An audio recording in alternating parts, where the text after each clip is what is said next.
ابو سفیان شام سے ایک قافلہ جس میں 50,000 سونے کے سکے اور ہر قسم کا مال موجود تھا لے کر مکہ جا رہا تھا، لیکن درمیان میں ایک بہت بڑا مسئلہ تھا۔ مکہ پہنچنے کے لیے اس کو مدینہ کے پاس سے گزرنا لازمی تھا، اور مدینہ میں مسلمان اس قافلے کو لوٹنے کے لیے تیار بیٹھے ہوئے تھے۔ تو ابو سفیان نے سوچا کہ کیوں نہ ایک منٹ، مسلمان قافلہ لوٹ رہے تھے، مسلمان کیسے قافلہ لوٹ سکتے ہیں، اور وہ بھی رمضان کے مہینے میں؟ اصل میں بدر کی جنگ سے 1 سال پہلے جب مسلمان مکہ سے ہجرت کر کے مدینہ گئے تھے تو وہ اپنے ساتھ کچھ بھی لے کر نہیں گئے تھے سوائے ان کپڑوں کے جو انہوں نے پہنے ہوئے تھے۔ مکہ والوں نے ان کو غصہ دلانے کے لیے ان کی ساری چیزیں، زمینیں، گھر سب بیچ دیے تھے، اور یہ وہ قافلہ تھا جس میں بہت سارا سامان وہ تھا جو مکہ کے مسلمانوں سے لوٹا گیا تھا۔ تو مسلمان لوٹ نہیں رہے تھے بلکہ اپنے سے لوٹے ہوئے سامان کا بدلہ لے رہے تھے۔ تو ابو سفیان اس قافلے کا ہیڈ اس ٹینشن میں تھا کہ اگر وہ اس راستے سے گیا تو مسلمان تو اس کو چھوڑیں گے نہیں، تو اس نے اپنا راستہ بدلا اور مکہ ایک خط بھجوایا کہ مکہ والے فل سپیڈ اس قافلے کی مدد کے لیے پہنچے۔ تو وہ بندہ جیسے ہی مکہ پہنچا اس نے کعبہ کے پاس جا کر اپنے اونٹ کے کان اور ناک کاٹ دیے اور اپنے کپڑے پھاڑ کر زور زور سے مدد کے لیے چیخنے لگا۔ یہ اس زمانے میں ان کا ایمرجنسی دکھانے کا ایک رواج تھا۔ مسلمان فوج آلریڈی قافلے کو روکنے کے لیے نکل چکی تھی۔ ابو جہل نے اس قاصد سے پوچھا کتنے آدمی تھے؟ اس قاصد نے کہا آلموسٹ کوئی 313 لوگ ہوں گے۔ ابو جہل نے کہا ہم 1000 لوگ لے کے جائیں گے۔ پھر اس نے پوچھا کتنے گھوڑے ہیں؟ تو اس بندے نے کہا آلموسٹ کوئی 2 گھوڑے ہوں گے۔ ابو جہل نے کہا ہم 100 گھوڑے لے کے جائیں گے۔ پھر اس نے پوچھا مسلمانوں کی فوج میں اونٹ کتنے ہیں؟ اس نے کہا کوئی 70 کیملز ہوں گے۔ We'll bring 170. ابو سفیان کا قافلہ مین روڈ کو چھوڑ کر کسی اور راستے سے نکلا اور مسلمانوں کی فوج سے بچ کر بھاگ گیا۔ تو اب لڑائی کرنے کی کوئی ضرورت نہیں تھی کیونکہ قافلہ تو بچ گیا۔ The caravan is safe. So there is no need to fight. Not fight. لیکن ابو جہل نے کہا کہ اب اگر قافلہ بچ بھی جائے ہم ان مسلمانوں کو نہیں چھوڑیں گے، کیونکہ ان کے ایک ایک بندے کو مارنے کے لیے ہمارے پاس 3 لوگ موجود ہیں۔ We finish them tomorrow. We fight.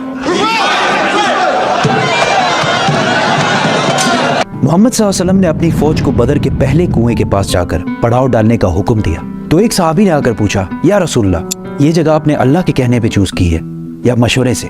تو آپ صلی اللہ علیہ وسلم نے کہا کہ یہ تو ہم نے مشورے سے چوز کی ہے۔ تو اس نے کہا کہ اگر ہم آگے جا کر پڑاؤ ڈالیں تو وہاں پانی بھی زیادہ ہے اور ہم دشمنوں کو ان کنووں پر قبضہ کرنے سے بھی روک سکیں گے۔ آپ صلی اللہ علیہ وسلم کو اس کا مشورہ بہت پسند آیا اور پوری فوج آدھی رات کو اس جگہ سے اس جگہ پر موو ہوئی۔ دوسرے دن ابو جہل کی فوج جب سامنے آئی تو وہ مسلمانوں سے 3 گنا بڑی تھی۔ عتبہ a very rich Meccan businessman اپنے بھائی اور بیٹے کے ساتھ سامنے آیا اور مسلمانوں کو چیلنج کیا کہ کوئی ہے جو ہم سے آ کر لڑائی کر سکے۔ مدینہ کے 3 انصار ان سے لڑنے کے لیے سامنے آئے تو عتبہ نے کہا یہ کون ہے؟ ہمیں اپنے بھائیوں کے سر کاٹنے ہیں جنہوں نے اپنے باپ داداؤں کے ریلیجن سے بغاوت کی ہے۔ حضرت حمزہ، حضرت عبیدہ اور 24 ایئر اولڈ علی رضی اللہ تعالیٰ عنہ سامنے آئے اور لڑائی شروع ہوئی۔ حضرت عبیدہ زخمی ہوئے لیکن عتبہ، اس کا بھائی اور اس کا بیٹا تینوں مارے گئے۔ عتبہ کا بیٹا حذیفہ جو کہ مسلمانوں کی فوج میں تھا، اس کے سامنے ہی اس کے باپ، بھائی اور چاچا کو مار دیا گیا، لیکن وہ مسلمانوں کی فوج میں ہی رہا۔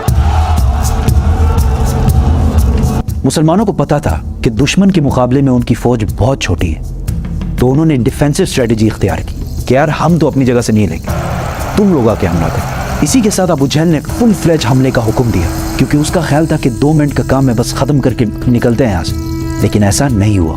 آہستہ آہستہ ہر ایک مسلمان کے بدلے 5 کافر مرنے لگے۔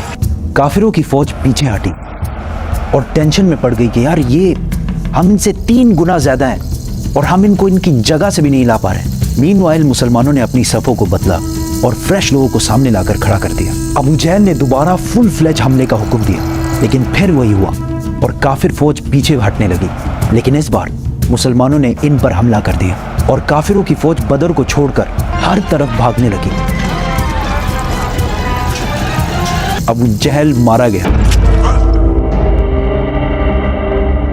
مکہ میں سارے جیت کی خبر کا انتظار کر رہے تھے کیونکہ پچھلے 60 سال میں مکہ کے قریش کو کوئی بڑی شکست نہیں ہوئی تھی، اور آلموسٹ 65 سال پہلے انہوں نے ابرہہ کے 60,000 فوج کو بھی ہرایا تھا، اور اس کی وجہ سے پورا عرب قریش کو اپنا لیڈر مانتا تھا۔ لیکن اب مکہ کے قریش صرف 313 لوگوں سے ہار گئے تھے۔ پہلے جو لوگ جنگ سے بھاگ کر مکہ پہنچے تو ان پر کسی نے یقین ہی نہیں کیا کہ ایسا ہو ہی نہیں سکتا کہ ہم جنگ ہار گئے ہوں، لیکن آہستہ آہستہ انہیں سمجھ آنے لگی کہ وہ یہ جنگ اور پورے عرب میں اپنی عزت ہار چکے ہیں۔ ایک مشہور ویسٹرن ہسٹورین لکھتے ہیں کہ جنگ بدر سے پہلے عرب محمد کو ایک کمزور آدمی سمجھتے تھے جس کو اپنے ہی لوگوں نے نکال دیا تھا اور وہ دوسروں سے مدد مانگتا پھرتا تھا، لیکن جنگ بدر کے بعد محمد ایک بادشاہ اور ملٹری جینیس کے طور پر پورے عرب میں مشہور ہو گیا، کیونکہ انہوں نے اپنے سے 3 گنا بڑی فوج کو ہرا کر دکھایا تھا۔ جیت کی خبر لے کر جب مسلمان مدینہ پہنچے تو ہر طرف خوشی اور سیلیبریشنز چل رہی تھی، لیکن جیسے ہی رسول اللہ صلی اللہ علیہ وسلم اپنے گھر میں داخل ہوئے تو ان کو پتہ چلا کہ ان کی بہت ہی پیاری بیٹی رقیہ، جس سے وہ بہت پیار کرتے ہیں، کچھ ہی دن پہلے فوت ہو چکی ہے۔ اس بات سے رسول اللہ صلی اللہ علیہ وسلم کو بہت دکھ ہوا، لیکن مسلمانوں کی خوشی اور سیلیبریشنز جاری رکھنے کے لیے انہوں نے اپنے غم کا ذکر کسی سے بھی نہیں کیا، اور یہ سیلیبریشن زیادہ دیر چل بھی نہیں سکتی تھی، کیونکہ اس بار ابو سفیان نے پورے عرب سے 3000 کی فوج جمع کر کے مسلمانوں سے بدلہ لینے کی تیاری شروع کر دی تھی۔ They are gathering. Every young man with a sword is on his way to Mecca.